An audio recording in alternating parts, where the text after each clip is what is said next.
Hello friends, GS आज तक में आपका स्वागत है। मैं हूं आपका दोस्त रंजित। दोस्तों, बहुत जल्द 64वीं बीपीएससी मेंस का रिजल्ट आने वाला है और बहुत जल्द इंटरव्यू का भी आयोजन किया जाएगा। तो इस वीडियो को मुख्य रूप से लाने का उद्देश्य यही है कि आप इंटरव्यू की तैयारी को इनिशियली कैसे इनिशिएट कर सकते हैं और साथ साथ आप कैसे बेहतर ढंग से तैयारी कर सकते हैं और किन किन बातों पर हमें ध्यान देना चाहिए ताकि हमारी तैयारी बेहतर हो सके। तो दोस्तों, ये वीडियो काफ़ी नॉलेजफुल होने वाला है, इसलिए इस वीडियो को अंत तक देखें। अगर हमारे चैनल पे आप नए हैं तो कृपया इसे सब्सक्राइब कर लें और बेल आइकन का बटन जरूर दबाएं ताकि जो भी मैं वीडियो बनाऊं उसका नोटिफिकेशन आपको समय समय पर मिलते रहे।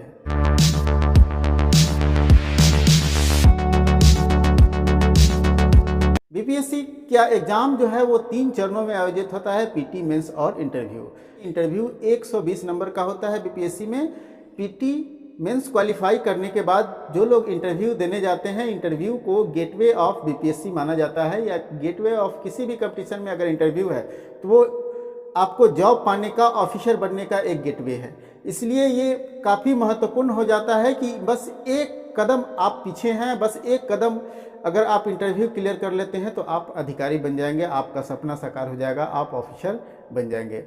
तो ये इंटरव्यू की तैयारी आप इजीली कैसे कर सकते हैं, किन किन बातों पर ध्यान रखना है, इसी के बारे में आज मैं इस वीडियो में बताने वाला हूं। तो दोस्तों, जैसा कि आप लोग को मालूम है कि साक्षात्कार क्या है। साक्षात्कार एक ऐसा माध्यम है जिसके द्वारा एक विशेषज्ञों की समूह एक समान वार्तालाप से आपके योग्यता को परखता है कि आप जिस पद के लिए चयनित हो रहे हैं वास्तव में आपके पास उस पद के लिए योग्यता है या नहीं है। तो यही है साक्षात्कार। तो साक्षात्कार में मुख्य रूप से आपको 5 फैक्ट्स पर ध्यान रखना है और इसी 5 बातों पर अगर आप ध्यान रखते हैं तो आप डेफिनेट रूप से साक्षात्कार अच्छे तरह से कर पाएंगे, इंटरव्यू अच्छे तरह से दे पाएंगे और आप सफल भी हो पाएंगे। तो सबसे पहला फैक्टर है वो है बायोडाटा। बायोडाटा के अंतर्गत आपका नाम, रोल नंबर से लेकर आपके गृह जिला, आपका शैक्षणिक योग्यता के साथ साथ आपकी हॉबी और जॉब से रिलेटेड जो भी प्रश्न हैं सब इसी में आ जाते हैं। तो सबसे पहले आप अपने बायोडाटा को इस तरह से बनाएं कि इन सभी पक्षों को आप विशेष रूप से ध्यान दें। अब चूंकि बीपीएससी में काफ़ी गोपनीयता बरता जा रहा है, इसलिए आपका डेट ऑफ बर्थ और नाम तो नहीं पूछा जाएगा, लेकिन आपकी हॉबी क्या है, आपके गृह जिले से संबंधित और आपके जॉब से संबंधित प्रश्न तो आएंगे ही आएंगे, ये श्योर आप मान कर चलिए।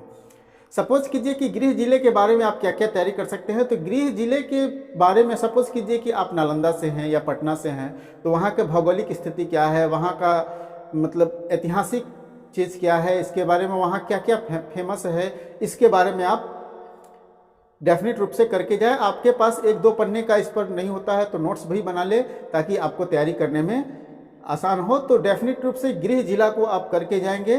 साथ साथ दूसरी बात है शैक्षणिक पृष्ठभूमि। अगर आप इंजीनियरिंग में हैं या मेडिकल के स्टूडेंट हैं तो आपको शैक्षणिक पृष्ठभूमि पर तो विशेष फोकस करना है। साथ साथ अगर आपकी पढ़ाई लिखाई जिग-जैग है, कहीं फर्स्ट डिवीज़न है, कहीं सेकेंड डिवीज़न है, या जिग-जैग पढ़ाई लिखाई है, या फिर आप पढ़ाई छोड़ने के बहुत दिनों के बाद जॉब में आ रहे हैं, तो इस पर भी आपको प्रश्न तैयार करके रखना होगा कि भाई आप इतने दिनों से क्या कर रहे थे। तो इस पर भी आपको मेंटल रूप से प्रिपेयर होना पड़ेगा कि आपकी शैक्षणिक पृष्ठभूमि से भी प्रश्न पूछे जाएंगे। जैसे आपने प्रारंभिक पढ़ाई गांव में की, उसके बाद फिर शहरों में आ गए, तो फिर आपका ये शैक्षणिक पृष्ठभूमि से प्रश्न पूछेंगे ही पूछेंगे। तीसरी बात जो है वो है हॉबी। ये मैं फर्स्ट जो टॉपिक्स है बायोडाटा इसी के अंतर्गत बता रहा हूँ और ये अगला है हॉबी। तो आपके पास एक हॉबी होना बहुत ज़रूरी है, क्योंकि हॉबी नहीं है तो आप, जैसे हॉबी मेक्स मैन कंप्लीट, ये ऐसा कहा गया है कि हॉबी जो है किसी भी व्यक्ति को कंप्लीट बनाता है। तो डेफिनेटली ऐसा आयोग के जितने सदस्य होते हैं, जो इंटरव्यू बोर्ड के मेंबर्स होते हैं, उनको ये डेफिनेट रूप से ज्ञात होता है कि किसी व्यक्ति के पास कोई ना कोई हॉबी होता ही है और खाली समय में हॉबी जो होता है उस पर वो काम करना चाहता है। तो हॉबी है क्या? हॉबी है कि जैसे जो भी आपके पास समय बचता है उस बचे हुए समय में आप क्या करना चाहते हैं। जैसे बहुत लोगों की हॉबी होती है म्यूजिक सुनना, बहुत लोगों की हॉबी होती है क्रिकेट खेलना, बहुत लोगों की हॉबी होती है गाना गाना। तो अगर आप इस तरह का गार्डनिंग वगैरह इस तरह का अगर कोई हॉबी है, अगर आप हॉबी रखते हैं किसी तरह का, तो आप डेफिनेटली उस पर 10-12 प्रश्न तैयार करके जाएं ताकि आपको हॉबी से कोई भी प्रश्न पूछा जाए तो डेफिनेटली आप जवाब दे पाए, और हॉबी से हमेशा प्रश्न पूछे जाते रहे हैं, इसलिए हॉबी पर आपको विशेष रूप से फोकस करना है। अब है जॉब। अगर आप जॉब में हैं तो डेफिनेटली आपके जॉब से रिलेटेड प्रश्न पूछे ही जाएंगे। तो इसलिए आप जिस जॉब में हैं, जिस किसी भी जॉब में हैं, उस जॉब के जॉब प्रोफाइल के साथ साथ उसके कुछ मेरिट्स और डिमेरिट्स को आपको बताना ही पड़ेगा। तो आप जॉब प्रोफाइल के बारे में कंप्लीट रूप से तैयारी कर लिए। सपोज कीजिए कि आप कहीं अकाउंटेंट के पद पर हैं, तो अकाउंटेंट के पद पर हैं तो डेफिनेटली आप उस पद की क्या अहमियत है, और साथ साथ आपका जैसे बजट वगैरह सभी प्रश्न बन सकते हैं उस सिचुएशन में, तो आप डेफिनेटली उस पर फोकस करेंगे कि आपके जो भी जॉब प्रोफाइल है उस पर आपसे प्रश्न पूछे ही जाएंगे, इसलिए जॉब प्रोफाइल को भी आप बढ़िया से कर लेंगे। अब अगला जो मेरा दूसरा जो टॉपिक्स है वो है सब्जेक्ट्स। ठीक है, दूसरा टॉपिक्स है सब्जेक्ट्स। सब्जेक्ट्स में ऑप्शनल सब्जेक्ट्स, तो जो आप बीपीएससी में ऑप्शनल सब्जेक्ट्स लिए हैं उसको तो आपको मजबूत करना ही होगा, क्योंकि उससे प्रश्न आना ही आना है। किसी भी तरह का कहीं से भी प्रश्न आ सकता है, इसलिए उस पर आपको कुछ प्रश्नों की लिस्ट तैयार कर लेनी चाहिए। जैसे आप 100-150 प्रश्नों की लिस्ट तैयार कर लीजिए अपने से, और लिस्ट के साथ साथ उसका आंसर भी तैयार कर लीजिए, तो ये आपको काफ़ी फ़ायदा करना होगा। लेकिन अगर आप सपोज कीजिए कि आपका ग्रेजुएशन का सब्जेक्ट अलग है और ऑप्शनल सब्जेक्ट अलग है, तो आपको अपने ग्रेजुएशन के सब्जेक्ट पर ज़्यादा फोकस करना पड़ेगा, ग्रेजुएशन के सब्जेक्ट पर भी फोकस करना पड़ेगा, और उससे भी आपसे प्रश्न पूछे जाएंगे। क्योंकि 63वीं का जब इंटरव्यू हो रहा था तो ऐसा देखा गया था कि उसमें ग्रेजुएशन पर ज़्यादा फोकस किया जा रहा था, ग्रेजुएशन के सब्जेक्ट पर ज़्यादा फोकस किया जा रहा था, जबकि ऑप्शनल पर कुछ कम फोकस किया जा रहा था। तो इस ऐसी सिचुएशन में आपको अपने ग्रेजुएशन के सब्जेक्ट पर और ऑप्शनल सब्जेक्ट पर भी दोनों को बढ़िया से तैयार कर लेना है, ताकि उससे भी कोई प्रश्न पूछे तो डेफिनेटली आप जवाब दे पाएँ। अगला टॉपिक्स है, ये तीसरा टॉपिक्स है करंट अफेयर्स। तो आप करंट अफेयर्स के लिए मुख्य रूप से आप पिछले 2 या 3 महीने का करंट अफेयर्स देख लेंगे, बढ़िया से देख लेंगे, और साथ साथ आप 1 महीना पीछे से न्यूज़पेपर के जितने भी मतलब फेमस न्यूज़ होंगे, सामाजिक मुद्दों से जुड़ा हुआ न्यूज़ होगा, उसे आप डेफिनेट रूप से देखेंगे, एडिटोरियल को डेफिनेट रूप से देखेंगे, उससे आपकी तैयारी बेहतरीन हो जाएगी। और जिस दिन आप एग्ज़ाम देने जा रहे हैं उस दिन का तो न्यूज़पेपर आप डेफिनेट रूप से पढ़कर जाएंगे और गहराई से पढ़कर जाएंगे, उसमें से कहीं से भी प्रश्न पूछे जा सकते हैं। जैसे पूछा जाता है कि आज आपने न्यूज़पेपर देखा है, तो आपने डेफिनेट जवाब देंगे कि हाँ मैंने देखा है। तो आपसे हेडलाइंस भी पूछा जा सकता है, या फिर ये भी पूछा जा सकता है कि इस हेडलाइंस के बारे में आपका क्या मंतव्य है।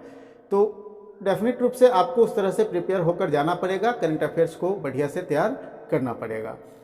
अब है अगला और चौथा पॉइंट्स है, वो है पद वरीयता। जैसे आप बीपीएससी का इंटरव्यू देने जा रहे हैं, बीपीएससी में लगभग 25-30 पोस्ट हैं, तो आपसे वरीयता मांगा जाता है। तो अगर आप पद वरीयता देते हैं तो उस पद वरीयता पर आपसे प्रश्न पूछे ही जाएंगे। जैसे आप अगर फर्स्ट ऑप्शन में दे दिए डीएसपी, तो अब आपसे प्रश्न पूछा जाएगा कि आप डीएसपी क्यों बनना चाहते हैं।